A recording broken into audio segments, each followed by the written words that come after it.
Praise the lord. పునరుద్ధానుడైన యేసుక్రీస్తు నామములో మీ అందరికీ శుభాభివందనాలండి. బాగున్నారా?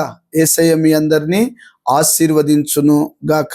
అనుదిన వాత్సల్యత అను నేటి వాక్య ధ్యానాంశాన్ని ఈ ఉదయకాలం ధ్యానించుకుందాం రండి. పరిశుద్ధ బైబిల్ గ్రంథంలో నుంచి 135వ సంకీర్తన మొదటి మాట నేను చదువుతాను. వీలైతే బైబిల్ తెరిచి వాక్యాన్ని గమనించండి.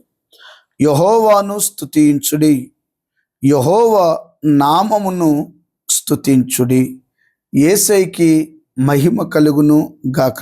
దైవజనమా, చదవబడిన ఈ వాక్య భాగంలో ఈ ఉదయకాలం నా దేవుడు నీతోనే మాట్లాడుతున్నాడు.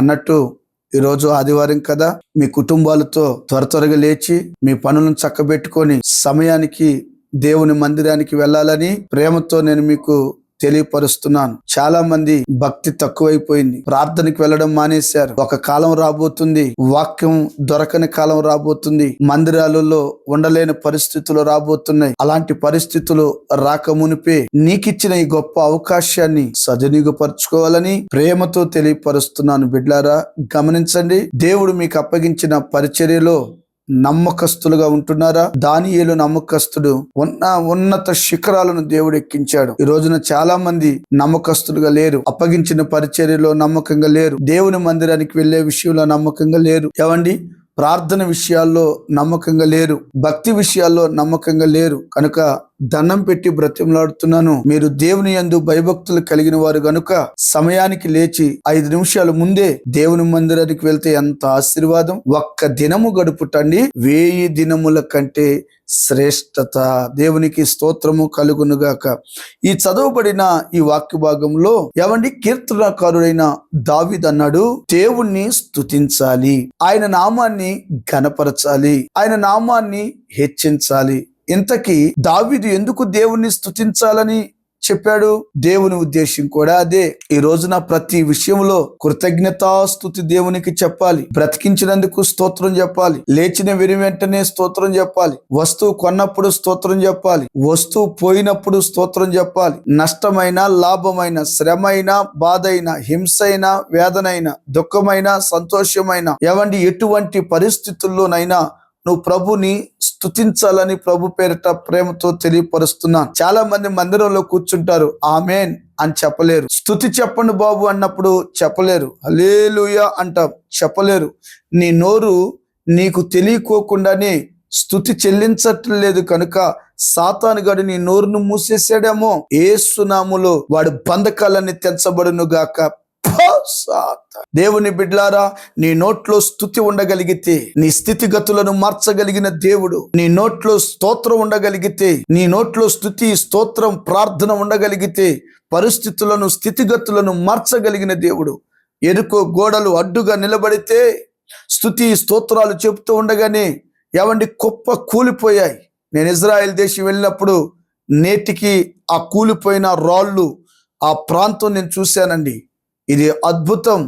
ఆనాడు ఆ గోడలే 4 వే, ఏమండి 8 వే అంటారు కొన్ని ప్రాంతాల్లో. అక్కడ మాకు అంతగా కనిపించలేదు, కానీ బైబిల్ పండితులు చెప్తున్నారు 8 వే అన్నమాట. అంటే 8 రథాలు, ఇటు 4 అటు 4 రథాలు వెళ్ళే అంత వెడల్పు కలిగిన గోడ అంట.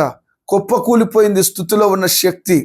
ఈ రోజున నీ ఏ కట్లతో కట్టబడి ఉన్నావో యేసయ్య నామములో నీ నోట్లో స్తుతి ఉండగలిగితే అవన్నీ నీ పాదపీఠంగా ప్రభు చేయునుగాక. ప్రియమైన దేవుని బిడ్డలారా, గమనించండి. కీర్తనకారుడైన దావీదు అరణ్యములో బ్రతికిన వాడు, ఆధారం లేకుండా బ్రతికిన వాడు, వెలివేయబడిన వాడు, దిక్కులేని వాడు.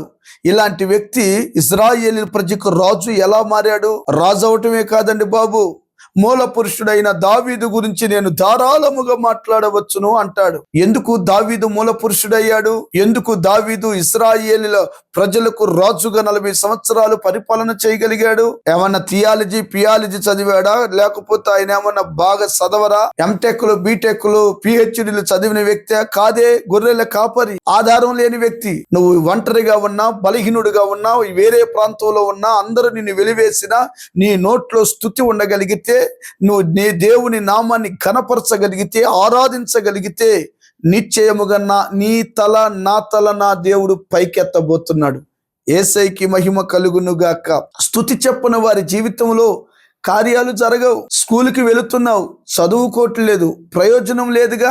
గవర్నమెంట్ ఉద్యోగస్తుడివే, ఉద్యోగానికి వెళ్తున్నావు, ఉద్యోగం చేయట్లేదు, ఉంచరగా. ఈ వాక్యం వింటున్న పరిశుద్ధాత్మ దేవుడు మీ అందరితో మాట్లాడుతున్న ఒక చక్కటి మాట ఏంటో తెలుసా? నీ నోట్లో స్తుతి ఉండును గాక, దేవుని నామము ప్రతి క్షణము స్మరిస్తూ ఘనపరచుదువు గాక. అలా చేసి చూడు, ఎదురుగా ఉన్న ఆటంకాలు కూల్చేస్తాడు. దావీదులాగా నిన్ను రాజుగా చేస్తాడు. ఒక్క మాటలో చెప్పనా, నీ ప్రాంతానికి నిన్నే మూల పురుషుడిగా, నీ కుటుంబంలో నిన్నే మూల పురుషుడిగా, ప్రధానుడిగా నా దేవుడు చేసి నీ చేయి పట్టి ముందుకు నడిపించునుగాక. దేవుడి మాటలు మీ జీవితంలో నెరవేర్చి మిమ్ములను అనేకులకు దీవెనకరంగా మార్చును గాక. తలలు వంచండి, ప్రార్థన.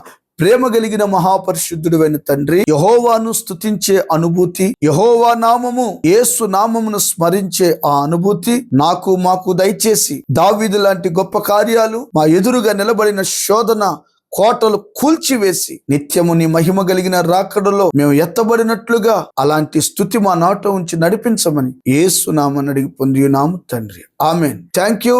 God bless you. దేవుడు మీ అందరినీ ఆశీర్వదించునుగాక. ఆమెన్.